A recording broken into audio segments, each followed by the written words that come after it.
Latin America, a region already suffering from strife and protest.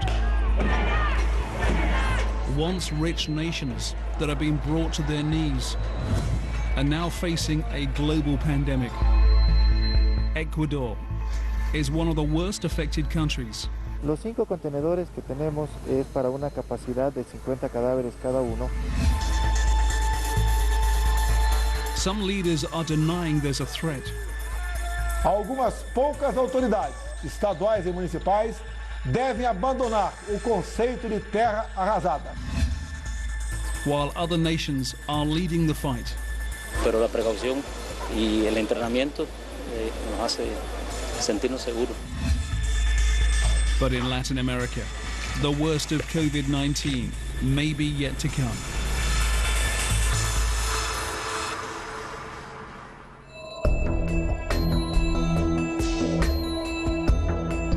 One of the world's most vibrant cities is for now quiet and subdued. The Copacabana beach in Rio de Janeiro is deserted. The hotels are closed and the tourists have gone home. This is Brazil under the coronavirus pandemic. The virus that not long ago the Brazilian president called a media fantasy, while also talking of hysteria. As other countries were starting to lock down, Brazil's leader was happy to be among supporters, shaking hands at a rally. Não tem preço o que esse povo aqui está fazendo dia de hoje, apesar de eu ter sugerido, né? Não posso mandar, a manifestação não é minha. O vadiamento dado a esse vírus que, se eu falar que está superdimensionado aqui, vai dar manchete. And he does have his supporters. Corrupção mata muito mais que esse vírus hoje. I think the media is hyping up the coronavirus. More people dying actually from the flu. Jair Bolsonaro also thinks he may be at less risk than others. No meu caso particular, pelo meu histórico de atleta, caso fosse contaminado pelo vírus, não precisaria me preocupar.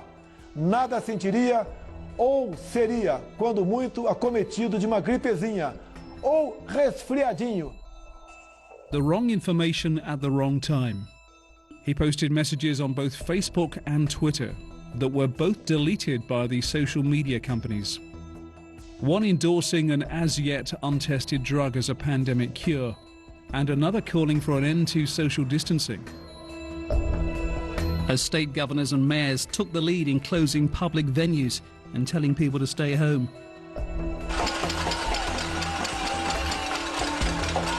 Brazilians went to their windows and balconies to take part in protests against the president. Pots and pans were banged across towns and cities in reaction to Bolsonaro's criticism of the local coronavirus response. Algumas poucas autoridades, estaduais e municipais, devem abandonar o conceito de terra arrasada.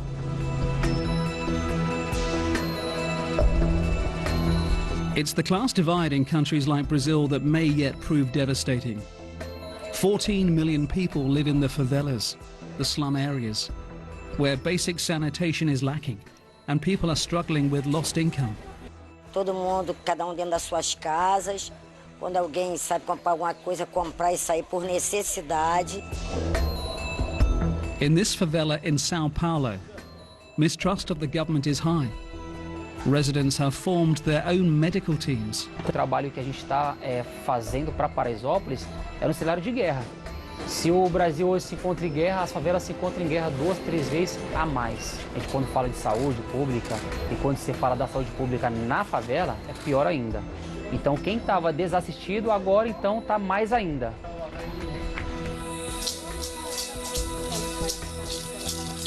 There's also great concern for Brazil's indigenous population, numbering around 850,000 people. They are worried, for good reason. Theirs is a grim history of imported diseases wiping out their people in large numbers, be it malaria, measles, or even influenza in the 1970s. Não é morrer de coronavírus aqui, não. No país, não. A gente teme é morrer de fome. Dentro das nossas comunidades preso, né? Enquanto a FUNAI e a CESAI, que são os órgãos que cuidam da nossa saúde e do nosso direito legal, né? Nas instâncias de justiça, viraram as costas pra gente. They're asking officials to expel outsiders from their lands, people who could infect them, as they've done before.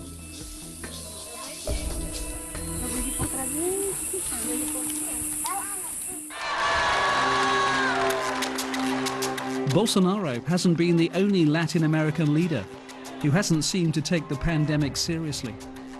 Andrés Manuel López Obrador, president of Mexico, made a point of publicly walking the streets, tweeting selfies and kissing babies.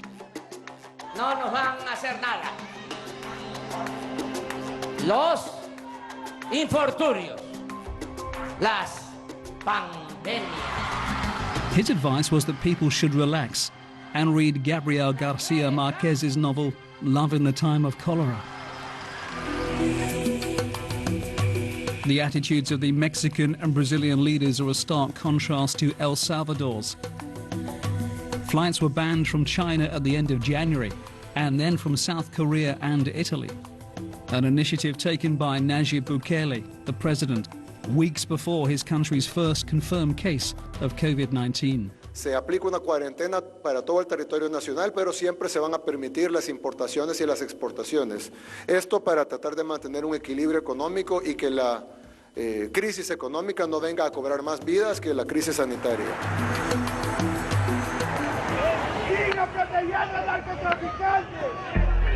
It's the countries with weak economies and unstable political systems that are likely to be hit the hardest. Venezuela is already suffering from long-term unrest. Hyperinflation, recession, rock-bottom oil revenues, and a leader in Nicolas Maduro who has presided over high levels of hunger and a weakened health system.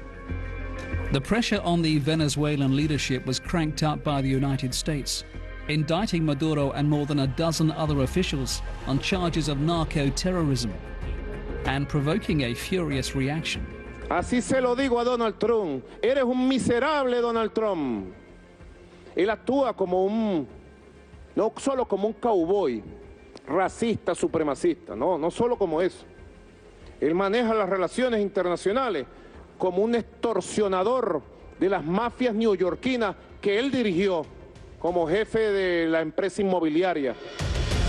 The US also offered to drop its existing economic sanctions if Maduro stepped aside and elections followed. It may be the least of their worries in Venezuela. Their health system has been degraded to an alarming degree. There's a lack of facilities, supplies and doctors, while the fuel situation is so bad, doctors and nurses have had to queue for hours to buy petrol. Pero si no estamos haciendo guardia, estamos trasnochándonos para venir a hacer estas colas y probando suerte a ver si logramos echar gasolina o no, para seguir yendo a las guardias, a seguir atendiendo a la gente, bueno, en la situación que estamos. The country is relying on help from outside. Tons of emergency medical supplies have been arriving from China.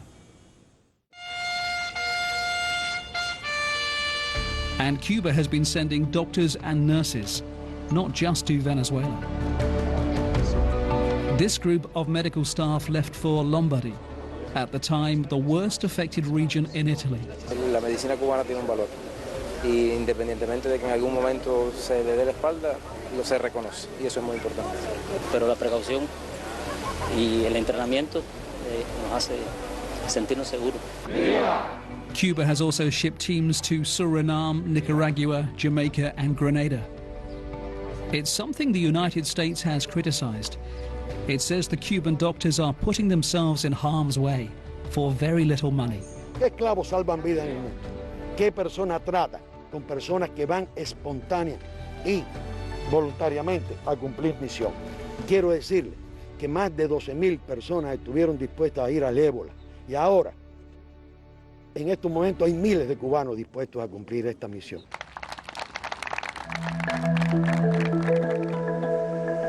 There remains a fear of the effect the virus might have on already weakened economies. Analysts predict Mexico and Venezuela will see their economies contract the most. Now the European Union says it's going to provide more than $20 billion for countries in Latin America, as well as Asia and Africa.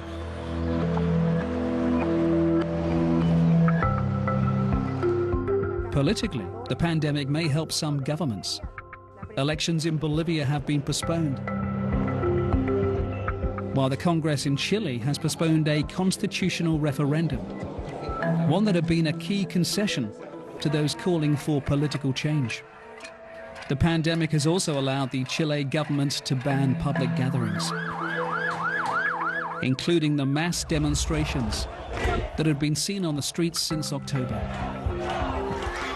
While many parts of the world are hoping for an end to lockdowns and quarantines, as well as possible containment of the pandemic, winter is coming to the southern hemisphere and parts of Latin America. As yet, it's unknown, but colder temperatures could yet exacerbate the COVID-19 contagion across the region.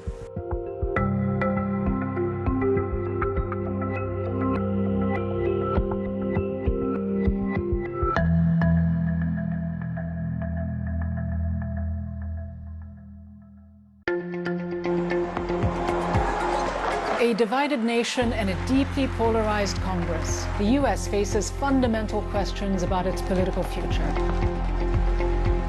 How will the coronavirus pandemic affect the country's immigration policies and healthcare system?